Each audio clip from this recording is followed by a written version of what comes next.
Cleansing to the past, ये जो card है, ये जो कार्ड आपको बताएगा कि पास्ट से अगर कोई पर्सन कनेक्टेड है तो उसको अपने पास्ट को रिलीज करने के लिए कहेगा, पास्ट की मेमोरीज को रिलीज करने के लिए कहेगा।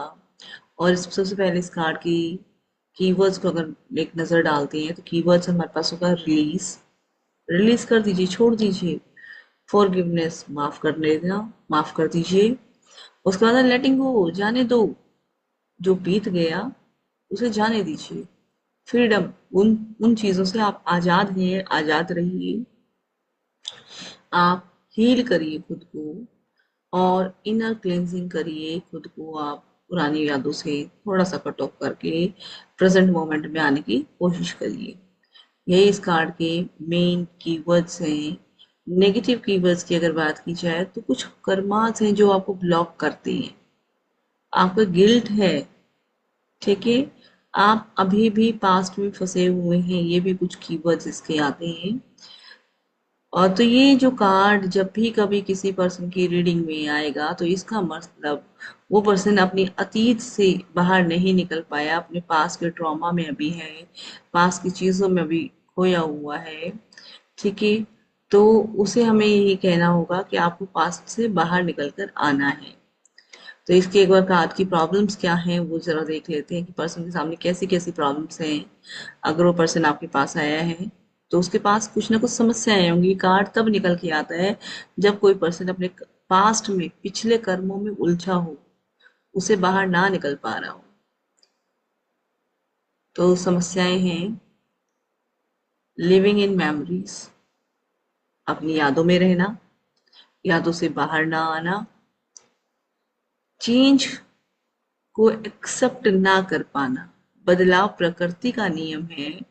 ओशो कहते हैं कि बदलाव होकर रहेगा और बदलाव को होना ही है और ये प्रकृति का नियम है। ठीक है, तो आपको इससे डरना नहीं चाहिए कि अगला पड़ाव या अगला बदलाव जीवन में क्या आने वाला है। उसके बाद है lack of growth and progress. अपनी ग्रोथ और प्रोग्रेस आपकी कम हो रही है तो उससे आपको घबराना या डरना नहीं है। कहते हैं missing out on the present moment. ये देखो, ये पर्सन है, ये अपने आप को फेस को कवर करके बैठा है और इसके आसपास कितने ब्यूटीफुल स्टार्स हैं जो ग्लिटर कर रहे हैं, ये इसको देख नहीं पा रहा। जब आप पास्ट में रहोगे तो आप प्रेजेंट मोमेंट को जी नहीं पाओगे। और जब प्रेजेंट मोमेंट को कोई पर्सन जीता नहीं है तो उसमें आज में क्या हो रहा है, आज की ब्यूटी, टुडेज ब्यूटी, प्रेजेंट की ब्यूटी वो देख नहीं पाता। और जब वो प्रेजेंट की ब्यूटी नहीं देख पाता और प्रेजेंट ने भी पास्ट होना है, फिर वो आगे चल के जब फ्यूचर में जाएगा तब इस पास्ट को सोचेगा कि काश उस टाइम ये कर लिया होता। ठीक है, तो इसलिए हमेशा कहा गया है कि प्रेजेंट के मोमेंट में जीना है, पास्ट में आपने नहीं जीना है। और क्योंकि पास्ट आपको खुशी कम और दुख ज्यादा देता है। लोग अक्सर ये सोचते हैं कि ऐसा हो गया होता, ऐसा नहीं हुआ होता। ठीक है, जो चीजें एग्जिस्ट नहीं कर रही है उसके बारे में भी सोचते हैं, और जो चीजें नहीं एग्जिस्ट कर रही जब उसके बारे में सोचते हैं तो दुख ज्यादा होता है, वो ज्यादा बुरा महसूस करते हैं। इस प्रॉब्लम का सॉल्यूशन क्या है? इस प्रॉब्लम का सॉल्यूशन है लेट गो ऑफ अटैचमेंट। जितना भी कनेक्शन आपका, कनेक्टिविटी किसी के साथ है जो अब एग्जिस्ट नहीं कर रही है, उस चीज को छोड़ देना या भूल जाना ही बेहतर है। नेक्स्ट है एम्ब्रेस चेंज टू इम्परमानेंस। ठीक है, बदलाव को स्वीकार करो क्योंकि बदलाव एक ऐसी चीज है जो परमानेंट होकर रहेगा। ठीक है, उसके बाद है face fear and move forward. अपने डर का सामना करना जरूरी है क्योंकि जब तक फियर को फेस नहीं किया जाएगा आपकी ग्रोथ पॉसिबल ही नहीं है।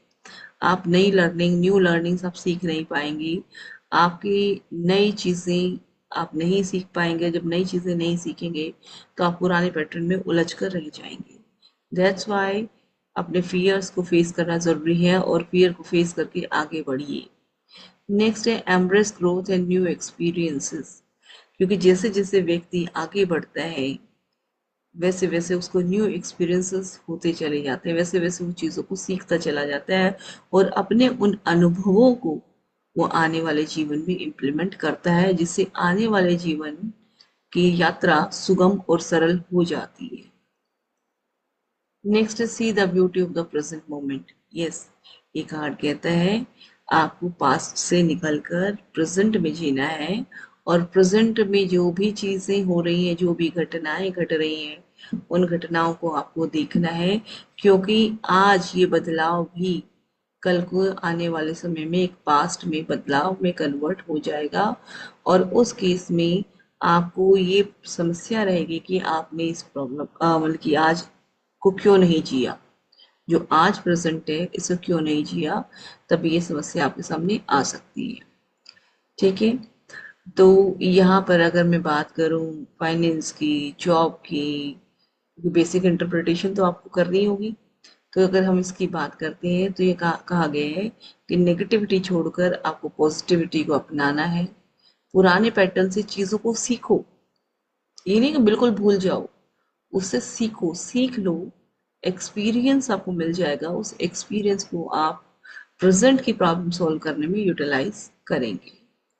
ठीक है, तो पुरानी चीजों को जब आप भूलेंगे तो आप हील करते हैं खुद को, जब आपकी हीलिंग होती है तो उस केस में आपके पुराने ब्लॉकेजेस रिलीज हो जाते हैं। वो ब्लॉकेजेस कहीं पर भी हो सकते हैं, आपकी बॉडी के ऊपर इम्पैक्ट डाल रहे होंगे, आपके करियर के ऊपर इम्पैक्ट डाल रहे होंगे, आपकी सोचने की, आपकी लिविंग हैबिट के ऊपर भी कहीं ना कहीं वो अपना इम्पैक्ट या प्रभाव छोड़कर जाते हैं। ठीक है, अगर मैं बात करूं इसमें, मैं सेहत की जरूर बात करना चाहूंगी, क्योंकि जैसे जैसे आप इमोशंस को रिलीज करते हैं, आपकी हेल्थ अच्छी होती है, आपकी बॉडी खुद को डिटॉक्स करती है, बॉडी खुद को रिपेयर करती है। ठीक है, आप पास्ट ट्रोमा से बाहर निकल पाते हैं, और आपके शरीर में जो भी बीमारियां लगी हुई हैं, उन बीमारियों से भी निजात पाने में आपको मदद मिलती है। एग्जाम्पल के तौर पे कोई व्यक्ति सो नहीं पा रहा, लेकिन उसने फॉरगिव किया, पुरानी चीजों को छोड़ा, क्योंकि उन घटनाओं को वैसे ही घटना था जैसे वो घटी। काश किंतु परंतु में नहीं आपको जाना कि ऐसा हो गया होता, वैसा हो गया होता, इन चीजों को आपको नहीं सोचना है। तो यहाँ पर मैं यही कहूंगी कि जब आप इन चीजों के बारे में नहीं सोचते हैं तो आपको नींद भी अच्छी आती है, आप खुद को खुश भी महसूस करते हैं, जिसका इम्पैक्ट आपकी ओवरऑल बॉडी के ऊपर जाता है। ठीक है, तो ओशो यहाँ पर आपको कहते हैं कि जो चला गया उसे जाने दो, जो है उसी को आपको स्वीकार करना होगा। यही ओशो कह रहे हैं कि अपने पंखों को आप उड़ने दो, खुला छोड़ो, ताकि आप स्वतंत्र हवा में उड़ सको। ठीक है, पुराने बंधनों को आपको वहां से बाहर निकलने की जरूरत है, आपको खुद को हील करने की जरूरत है, खुद में शांति लाने की जरूरत है, फ्रीडम की जरूरत है, और अपने गिल्ट को, अपने रिग्रेट को, अपने इमोशनल हैवीनेस को आपको रिलीज करना होगा। अगर आप आगे आने वाले जीवन में शांति चाहते हैं, सुख चाहते हैं, तो इसलिए आपको पुरानी चीजों को छोड़ना होगा।